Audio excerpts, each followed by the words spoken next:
Welcome to the Asia Chessboard, the podcast that examines geopolitical dynamics in Asia and takes an inside look at the making of grand strategy. I'm Mike Green of the United States Studies Center in Sydney and the Center for Strategic and International Studies. Welcome back to the Asia Chessboard. I'm Mike Green. I'm joined by I-Chung Lai, the president of the Prospect Foundation in Taipei, an important institution, and Professor Lai, a very important voice in security policy, geopolitics from Taiwan, regular visitor here in Australia to the U.S. Studies Center and to Japan and to the U.S. He served previously in high-profile positions with the ruling Democratic Progressive Party. He was executive director of the DPP Mission to the U.S., Director General of the Department of International Affairs. I-Chung, great to have you with us. Yeah, thank you, Mike. Glad to be here. So I think a number of our listeners will know who you are, read your work, know about Prospect Foundation, but tell us a little bit about your path to international affairs and then the DPP. Were you always on the progressive camp as you were doing your academic work? Did you find them? Did they find you? How did you get into this key role as an advisor on the DPP side of politics? Yeah, I was part of the student revolutionary for the democratization in the early 90s, in the late 80s and early 90s. So many of my colleagues right now, they're in a higher position, like Foreign Minister Lin Jialong. He was a big student movement leader at that time. And also the current Vice Premier, Zheng Youxia, she was leading the student hunger strike against the authoritarian regime at that time. So I was part of that group. And my first job to be on the DPP is actually introduced by Bi-khim Hsiao. She asked me to take the position at the DPP Mission in the United States, so that I know these guys for over 30, 40 years. So yeah. And Bi-khim is, the vice president for President Lai, was the representative in Washington and also an important voice in U.S. Taiwan and Taiwan's global posture. I think she went to Oberlin College and has many friends in the U.S. and Japan. So tell us about the Prospect Foundation. It was established during 1997, 1998, almost 1 year after the 1996 Taiwan Strait crisis. So the foundation was established in order to coordinate and communicate better between Taiwan and the rest of the world for the geopolitical issues. I was assigned by the former President Tsai Ing-wen in year 2016 after she inaugurated as a president. So I've been here for this position for over 10 years. So many questions to ask you. Taiwan is at the center of geopolitics and so many dimensions to the security dynamics in the first island chain, in North Asia, in the Taiwan Strait. I thought we might break it down by talking first about the PRC and your assessment and the debate in Taipei about the PLA's capabilities, as we've seen, but also we'll turn next to the intentions. How do you interpret the intentions of Xi Jinping and the leadership? And then we'll talk about the U.S., again, a combination of mixed signals, very strong support with arms sales, but President Trump sending other signals about kind of rapprochement with Beijing. And we'll talk about other actors in the region, Japan, Australia, EU, and so forth. And then finally about the all-important question, domestic politics and Taiwan security. I've often felt the center of gravity in any Taiwan contingency is the will and solidarity of the Taiwan people, which is not complete. So we'll get to all of those, but let's start, I-Chung, with the PLA and with China. You've been watching them for decades. We've seen an increasing tempo, an increasing scale, increasing capabilities, increasing geographic reach in China's series of military exercises around Taiwan. What do you see? What capabilities does the PLA have? Can they invade? Can they blockade? What are you seeing? I think definitely PLA capability increased dramatically during the last 10 to 15 years. And in the so-called Just Mission exercise at the end of last year, we do see that the more sophisticated and coordinated blockade-like operation that they exercise. They even interfere with our daily commercial flights. So we do have the resident in Taiwan who try to go overseas for their vacation. They've been interrupted and they cannot go out.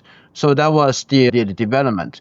But when we look at the invasion capability of the PLA, we do not think that before year 2027, they could have that capability because they just do not have the kind of projection capability as well as the air and the sea lift capacity that's necessary for the amphibious operation against Taiwan.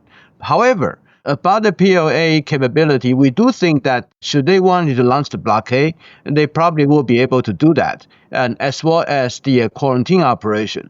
But we have to say that when we look at the quarantine operation, I have to say that it is a much resources taxing endeavor on the PLA side, because Taiwan is such a busy international the sea land communication as well air traffic. Every year we have at least 72,000 ships entering Taiwan. So for PLA to really launch the quarantine operation, they have to inspect every ship. Then you are looking at the PLA need to exhaust all its shipment in order to be the Taiwan proper, in order to inspect every ship. And for other ships that will be able to escape from the quarantine, that will be the credibility stroke against the PLA.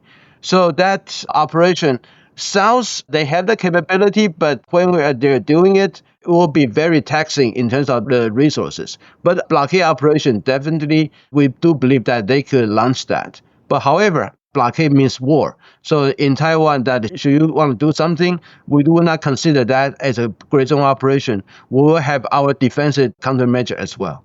And of course, blockade of tens of thousands of container ships and seaborne traffic is overwhelmingly going to be ships that are not necessarily registered to Taiwan, that are coming from the US, Canada, Japan, Australia, Europe. I mean, a blockade sounds surgical, but it's not. It's taking on the entire world. So the geopolitical implications and risks are considerable. Of course, that also raises the question, how long could Taiwan sustain blockade with heavy dependence, particularly for energy and to some extent food, and then, of course, the economy inputs for the all-important semiconductor industry. So what's your sense of the ability of Taiwan, if the PLA could do this, to sustain blockade?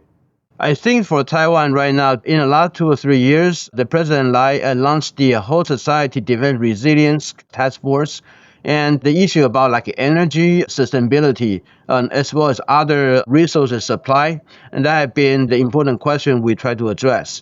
And of course, in terms of the Taiwan energy compositions, Taiwan right now is nuclear free. The heavy dependence on the natural gas, petroleum, and the small portion of it is coming from the coal farm for the energy.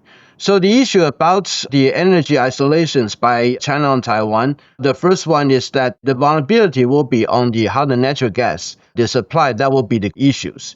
And the plan is that should the blockade and energy that really happens, Taiwan probably will reopen its nuclear power plant as the part for our energy supply, and also we probably will also limit our usage about the natural gas and increase the composition of the coal for Taiwan's energy usage, and the possibility of reducing the production for the semiconductor as well as other energy-consuming industries in order for Taiwan to sustain our defense. That will be important part of the measure that we have to adopt. So yes, the blockade, even though there's no actual shooting war against Taiwan, I think the whole world probably will face very quick about the semiconductor supply shortage at the very beginning.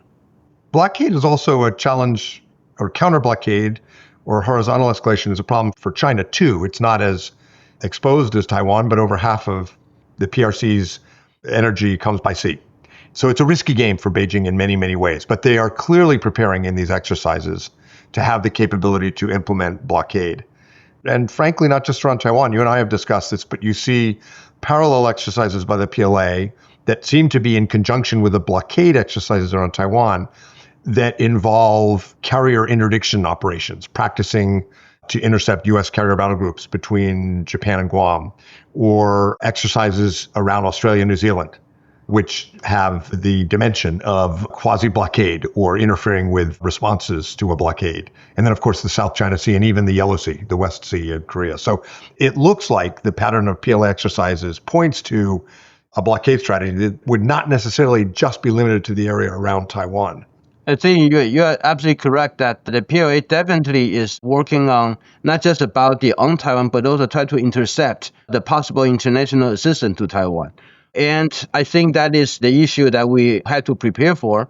And the scenario planning as well, that has been occupying the top decision makers in Taiwan and all the time about how to prepare for those situations.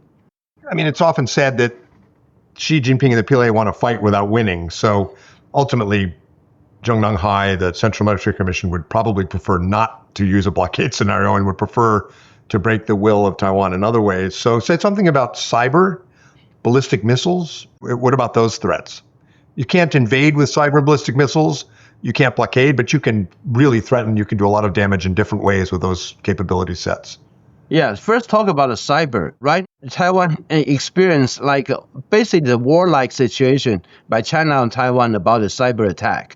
In year 2004, the average daily attack by China on Taiwan, daily, we have about the 2.4 million attack every day by China in the cybers. And then last year, it had been slowly upgraded to 2.63 million attacked a day. Yeah, so that increased by about the 200,000. That is a slight increase, even on a daily basis.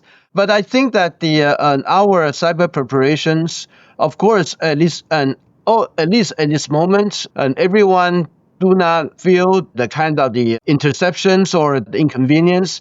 They also testified about Taiwan's capability for our cyber defense. So I think in this field, Taiwan spent a lot of the energy and investment for this part. And then the missiles, I think that is another area that we need to look at. Of course, looking at Ukraine's experience, we are not going to intercept every missile by China and firing on Taiwan. And also, we are not going to intercept every missiles targeting the location within Taiwan. Probably we only intercept the missile that probably will hit the important military or the defense posture as well as the political significance places about those. But the missile defense is something that Taiwan has been working on. But there are also the issues about how we are able to go after the source of the missiles, so that when you look at Taiwan, there are the preparation for extended range of Taiwan's missiles so that we can go after the origin of the attack. So those are the issues about cyber defense, the missile defense, as well as the how to preserve Taiwan's capability for the defense and the will of the Taiwanese people so that we will not just easily submit ourselves to Chinese pressure. Let's talk about intentions. We could do capabilities for 20 hours. There's so much going on with the PLA. And we'll get back to Taiwan's response in a minute. But intentions, I've looked at the debate on Taiwan in Beijing, or the declaratory policy, over 30 some years. And it always strikes me that there are two sort of bookends for judging Beijing's intentions. On the one side, you have the anti-secession law in 2005, where Hu Jintao's government passed legislation basically legalizing or authorizing the use of force against Taiwan if Taiwan pursues de jure or de facto independence. So that I consider that the if you divorce me, I'll shoot you side. Then on the other side, you have things like Jiang Zemin's white paper on Taiwan, or some of Xi Jinping's utterances, which are a bit different. It's a bit more, if you don't marry me, if you don't unify, if you don't marry me, I'll shoot you. And there's quite a difference between the two. And I suspect at some level, Beijing keeps a bit of ambiguity because it wants people on Taiwan worried about the second one. If you don't marry me, I'll shoot you. So looking at the PLA's behavior, the declaratory policy of Xi Jinping, what Xi himself and other Chinese leaders are telling American counterparts, they are definitely increasing the pressure. They're definitely moving towards the if you don't marry me, I'll kill you direction. But what is your take? I think there's a big debate about ready to fight and win by 2027, which Xi Jinping declared.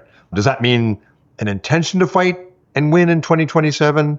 There are a lot of mixed signals. What is your take? And what are the experts at Prospect Foundation and your colleagues? How do they interpret Xi Jinping's willingness and readiness to use force? Not just to respond to the appearance of independence, but to actually try to force unification. How do you look at that? I think that you are right. And looking at the evolution of Chinese policy toward Taiwan, although China always said that their policy has been very consistent on Taiwan, they are for the unifications. But during the Hu Jintao era, basically China, the focus is on preventing Taiwan from declaring independence.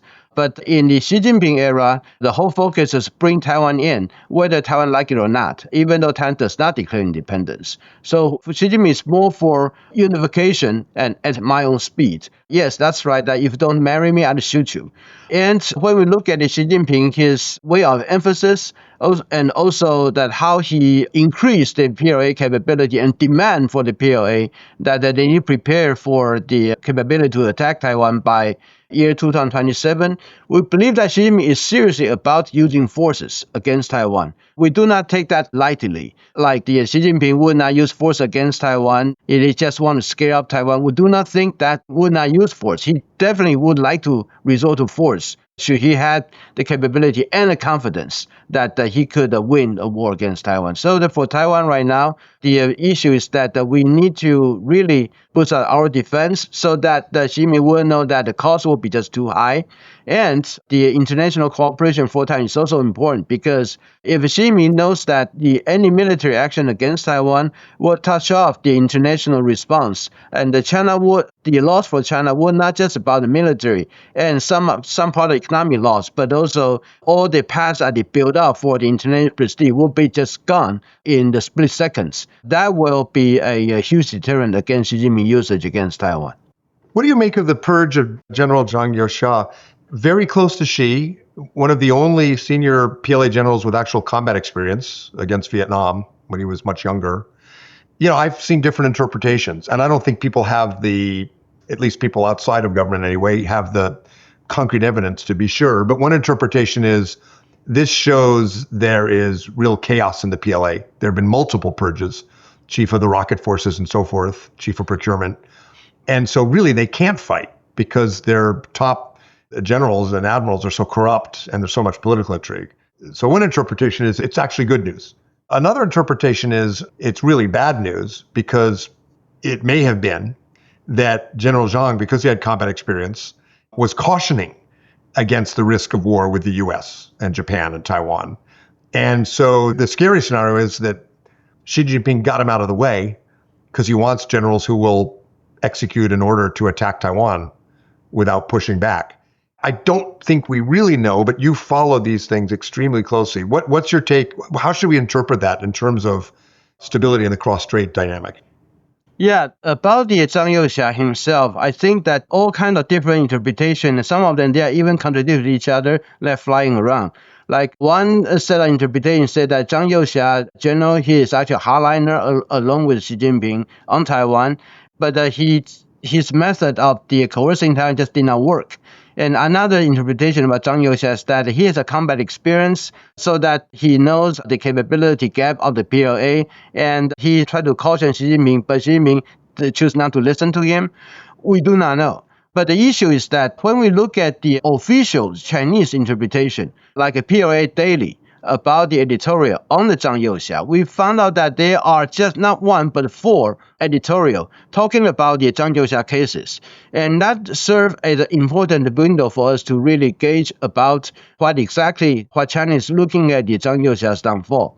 And it seems to us that all the PLA Daily editorial pointed out to the stamp on the PLA CMC Commission's the chairman responsibility systems, so that it might mean that the Zhang Youxia probably overstepped himself and make the Xi Jinping feel threatened that about the command and control within the PLA. And if you look at the Xi Jinping when he came in from year 2013 all the way until now, although he has the purge about the PLA generals, but it seems that we could divide that into 2 phases. The first phase is from year 2013 to year 2017, culminated by the departure of or incriminating the 2 former CMC vice chairmen, Guo Boxiong and Xu Caihou, as well as the rest of the general along with them. What we counted is about 100 of them. Most of them, they are in the lieutenant general and the major general. That was in the year 2013 to 17. And then the next wave about the purge actually came from year 2023. It started from the rocket forces, so that we do see people like the former defense minister Li Shangfu, and then goes to the Miaohua and others. Although Miaohua and others probably would mean that it is the fashion within the rocket forces try to counterattack against the Miaohua and others. So that we started to see that probably two different fashion within the PLA, they are attacking each other, and then the result to the downfall of both of them. But then before the Zhang Youxia's downfall several weeks ago, what we thought that is that Zhang Youxia seems to be the person that will be immune from those. But it seems that Xi Jinping just cannot stand with a person that could be powerful or could be potentially challenging his rule about the PLA. So I think that about the Zhang Youxia is more about how Xi Jinping feel that whether Zhang Youxia is threatening his positions or Zhang Youxia overstepped the authority of the PLA, and Xi Jinping decided to take them down. The particularly intriguing part of all this is the charge that General Yang shared nuclear weapons secrets with the United States. And who knows, but given the factional turmoil and the purges and the fear of Xi as the leader, this is going to make PLA leadership extremely cautious to have exchange or talk to the U.S. PLA military-to-military talks with the U.S. are difficult under any circumstances, but this is just going to make it, I suspect, even more challenging, if not impossible, to have talks about nuclear deterrence or stabilization or anything that would help contribute a little bit to some transparency. So we don't know why he was purged, but I think one thing we'll probably see is even less transparency going forward, because senior PLA generals and admirals are going to be even more averse to sharing information with the U.S. So it just clouds and confuses our assessment. So we have to focus on capabilities, which are significant. Yeah, exactly. I think the reveals through the Wall Street Journal about the Zhang Youxia gave the nuclear secrets to the United States, that's a little bit too far-fetched to us. It's more like they wanted to press the charges on the Zhang Youxia through the treasons. And this is very different from the anti-corruption that has been the charge against another CMC Vice Chairman He Weidong as well as Miaohua. Both of them, there's no treason charge against them. They were charged about the corruption. But the Zhang Youxia, the corruption is less, but it's more about this overstepping their authority and the treason. So it's more serious. And of course, you are right that through those purges, even the younger general that rise up, like the Han Shengyan, right now he is the commander of the Central Military Theaters, as well as the Yang Zhibin, he is now the commander for the Eastern Theater Command. Both of them, they were in the 60s, early 60s, and I think they would not like to talk to others, and they would not talk to you outside as well. So that we are more in the dark about how to look at the PLA decisions. And the capability is the only tangible thing that we could find out. But even with those, I think that we need to do more of a data analysis, like whether the Chinese jets that are flying around Taiwan, for example, are they the same jets that have been flying around again and again? And how much do they replace them? And the duration of those missions. Because the issue about the sustainability and the maintenance, that started to come into play with all the exercise they have on Taiwan. And that also was thinking about the judging about the capability itself. So, of course, the other capital, Washington, is also sending somewhat mixed signals. I mean, let's be honest, for decades, the U.S. has never sent completely clear signals on Taiwan. There's always famous strategic ambiguity, but also debates within Washington, the pace of economic negotiations with China. It's never been 100% reassuring for Taiwan, even in the best circumstances. But right now, there are particularly confused signals. You have the $11.1 billion U.S. arms package, which the administration put through and Congress approved. That's a lot of capability provided by the U.S. that makes China very unhappy. I think you see, despite all the political noise, very robust coordination with U.S. allies, implicitly, in some cases explicitly, preparing for contingencies with China. Talisman Sabre with Australia and Japan and others. Late last year, the largest exercise ever, the U.S.-Japan command and control upgrades. There's a lot going on. But contradicting that, you have the national security strategy from the White House, which didn't mention Taiwan, National Defense Strategy, which mentioned the first island chain, but not Taiwan.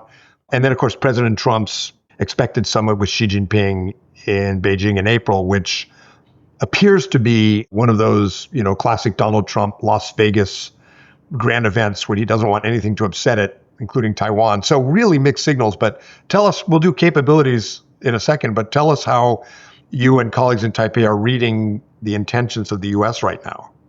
Yeah, I think the second Trump administration, what we learned so far is that it's very different from the first Trump administrations, that all the assumption that we have about the first Trump administration probably will no longer apply for the second Trump administrations.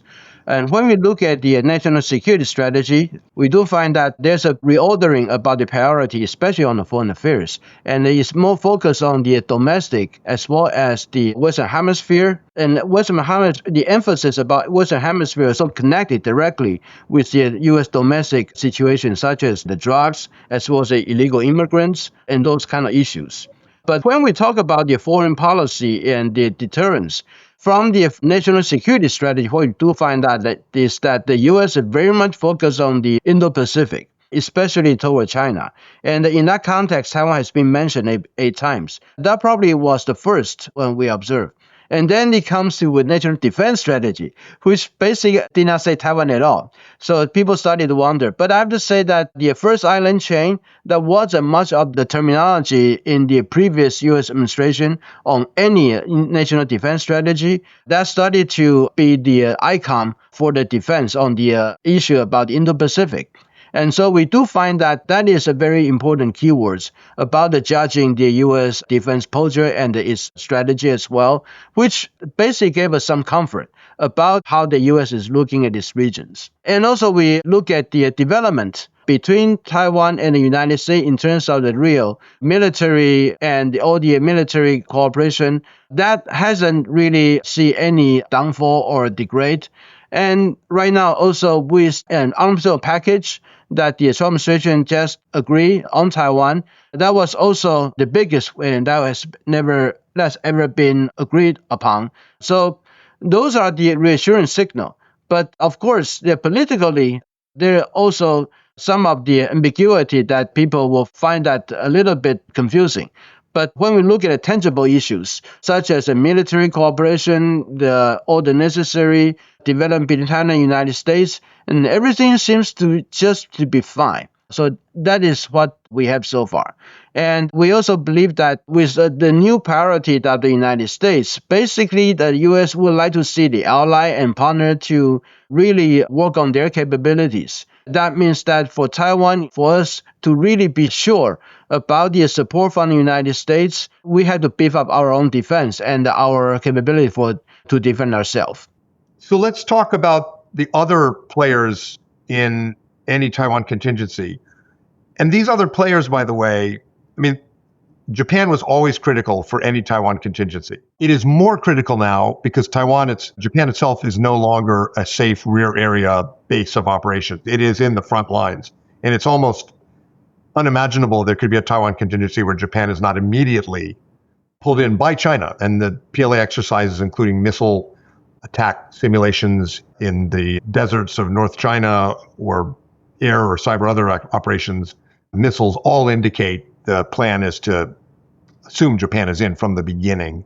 But because of the expanding PLA capability envelope, other countries now are becoming more and more critical to any response to Taiwan, including Australia, which has always been important, but now, but probably more so, access in Southeast Asia, the Philippines, and the southern flank, and Europe in terms of imposing geopolitical and economic costs. So the other actors, it seems to me, are now far more important because the U.S. can't handle this alone geographically or even in terms of access points and capabilities. And Taiwan has made some progress in many of these areas. You've come to Australia. We've done simulations and exercises and discussions with Australian and Japanese and other counterparts. But let's go through the list, starting with Japan. Prime Minister Takaichi got in big trouble with China by saying what everyone knew, which is that an attack on Taiwan would almost certainly be a direct threat to Japan. Everyone knows that. She said it. China put a huge political economic pressure on her. To me, that's an indication, and she didn't back down, that Japan-Taiwan discussions are pretty good. But we'll start with Japan. How is your interaction with counterparts in Japan? How do you think the Japan flank for Taiwan is going? I think definitely the mood in Japan, especially among the political leadership, they are more willing to talk about the issue on Taiwan and how that will affect Japan, and Japan should be more proactive for the defense with Taiwan, and because that's also defense for Japan. So we really like to welcome that development. But when things goes to the real, tangible cooperation in order to facilitate and make it more effective defense, I think it's still a lot of work needs to be done.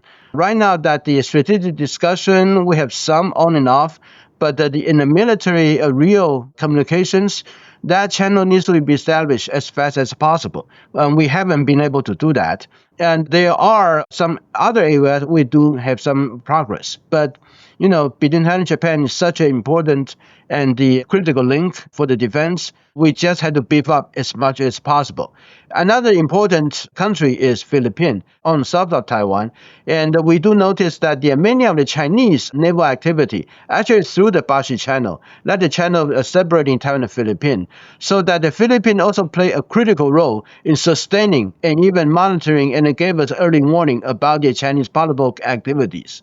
We do have a tremendous progress with the Philippines in terms of the Coast Guard cooperations from the gray zone, and probably we also would like to move on into the military field. But without the United States, the Philippines will be very hesitant about their cooperation with Taiwan. So I would say that U.S. is critical in this role for not just about the Taiwan-Philippines, and also it's a very important facilitator between Taiwan and Japan. So with the United States there, Taiwan, Japan, and the Taiwan-Philippines, we will be able to make a tremendous progress in the beefing up the defensive field for the Taiwan, and also to deter China from the adventurous activities over Taiwan. Now, you're talking about Australia. Australia, although it's far away, but Australia is such an important country in terms of how the Australia presence, especially in South China Sea. So probably a lot of people did not realize Australia in the defense on the Taiwan play a much larger role than people realizes, because Australia would be the country that would force China to think that the damage as well as the impact on China will be beyond just on the Taiwan. Geographically, the South China Sea, even the Malacca Straits, those are the areas that will be in the serious crisis, as Australia really like to engage. Even the president himself sent out the chilling signal to China. And recently, new development is actually Korea. Not about Korea country itself, but the U.S. presence in Korea. And then probably China started to realize that the nearest base from the United States toward Beijing is actually a U.S. air base in Korea. That's a new realization, and I hope that China will take that into heart, and should they try to do anything, the extraordinaries. Yeah, the complication for the PLA, for China, is that these American allies and partners sit all along China's major sea lanes. And, for example, Australia sits astride the Indian Ocean, the Pacific, South China Sea to the north, critical piece of geography in the event of horizontal escalation, or as a access point for the U.S. to support Taiwan and Japan in a contingency. Philippines, as you said, the Bashi Channel, critical flank for any blockade exercise or operation or any military threat to Taiwan. And even Korea, which would like to keep its head down politically, has to be a factor. So that complicates PLA planning and explains why so many recent PLA exercises are right at the doorstep of these countries, and quite aggressive, heavily armed exercises like the task force that circumnavigated Australia. And that complicates PLA planning. That's good for Taiwan. On the other hand, we don't have a collective security NATO type arrangement. Japan at a public level and political level is very pro-Taiwan, recognizes the importance of Taiwan's security to Japan. But the Japanese government is still trying to maintain a one China policy. So when Taipei says, can you do military-to-military talks at senior levels or establish certain channels, it could represent a de facto or de jure change in the one China policy. And Japan, where there's no love for China, is trying very hard for economic and geopolitical reasons to maintain some consistency in their one China policy. And Australia and others are sort of struggling with that too. And it makes the sort of informal and indirect connections and ties important, like the ones you've done with us, But I also have to say, I think it makes the U.S. indispensable. As ready as Japan is politically under Takaichi, and even before that, to work with Taiwan, it's really the U.S. pushing in the background. And that is absolutely true, as you just said, for the Philippines. It's true for Europe. It's true for Australia. Trump's not pushing, but I think the Pentagon is, and in its own way, the State Department. So this idea you hear these days from Mark Carney of Canada that the other middle powers and allies should just sort of work things out. In the face of Chinese pressure, it does not work in Asia without the U.S. as the glue. And as you pointed out, despite the political noise, the uncertainty, and the craziness of things like the Greenland threat, the U.S. system is doing it. The military to military, the diplomacy. But it's got to be a bit unnerving for Taiwan. What's your take on Australia? You've had several trips here now. We have a report coming out. Many of the people you've met with, all Australians, I was not involved, but our center put together a task force of the most prominent Australian thinkers on trade and politics and defense. And by the time this podcast is out, it will be available at the USSC website with an Australian out-of-government expert proposal for how to strengthen ties with, not formal ties, but economic ties, trust, security, understanding to contribute to stability, but within the one China policy Australia has.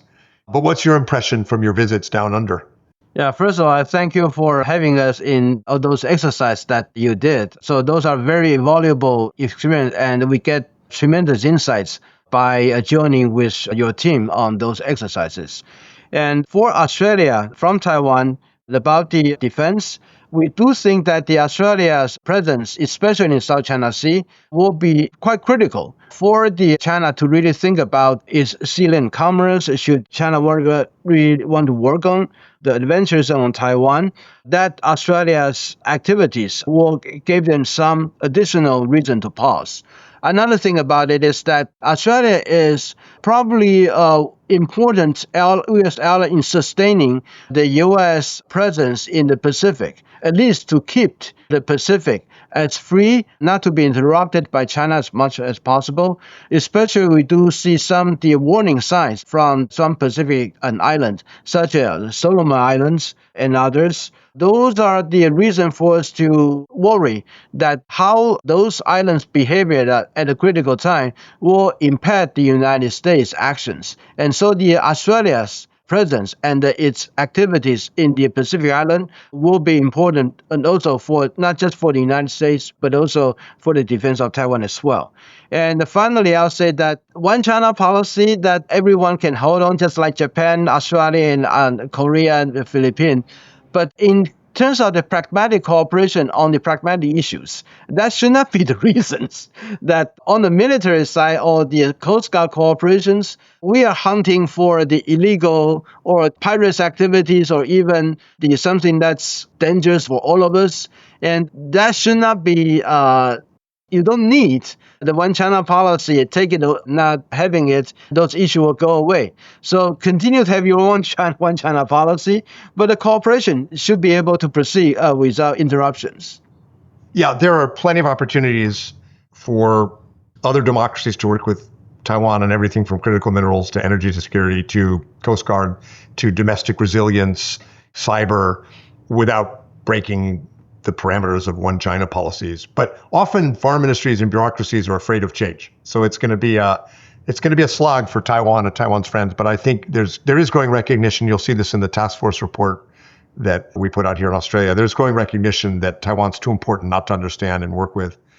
Last thing is Europe. And I know I was part of what's called a no-del, non-official delegation, shortly after Putin's invasion of Ukraine, sent by the Biden administration to Taipei. So I was there as a former Bush White House official. It was a bipartisan group led by Admiral Mike Mullen. And we met with President Tsai, and it was so critical, passionately so, with Tsai's government and for people like yourself, that Putin not prevail, that Taiwan's security was directly affected by the outcome of Ukraine, and that the solidarity or the sort of one front cohesion of NATO and U.S. allies in Asia working together, that was really important, and that was an additional layer of deterrence or dissuasion against Chinese use of force. And there were many disastrous consequences from President Trump's confrontation over Greenland, but one of them was for Taiwan, I think.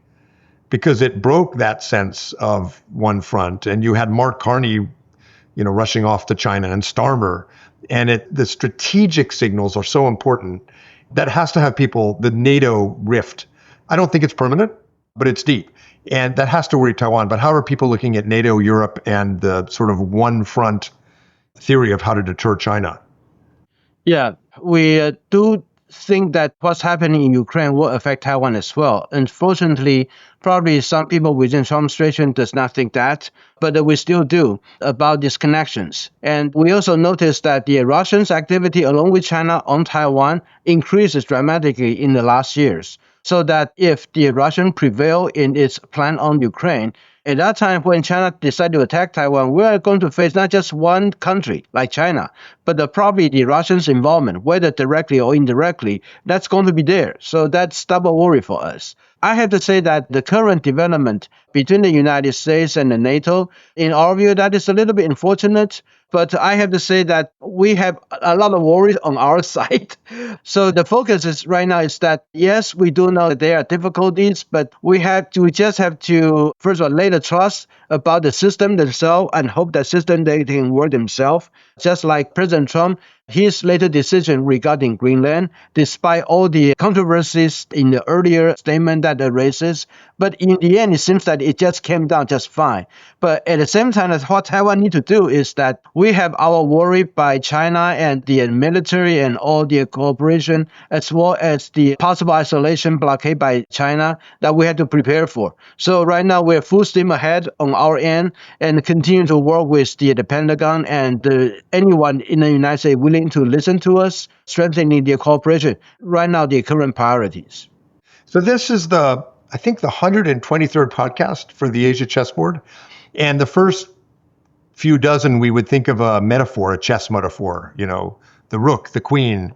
And I was never a very good chess player anyway. We've run out of chess metaphors to use in the titles. But often in Taiwan, people worry that Taiwan could be a pawn in U.S., China, or other geopolitics. But I think people listening to you, I-Chung, and I hope people will go to Prospect Foundation, will see that Taiwan is not really a pawn, that there's a clarity of strategic thinking in Taipei right now that's really useful for the entire world. And you shared some of it today. So thanks very, very much. And I hope people will check out your writing, check out the Prospect Foundation, and keep focused on Taiwan.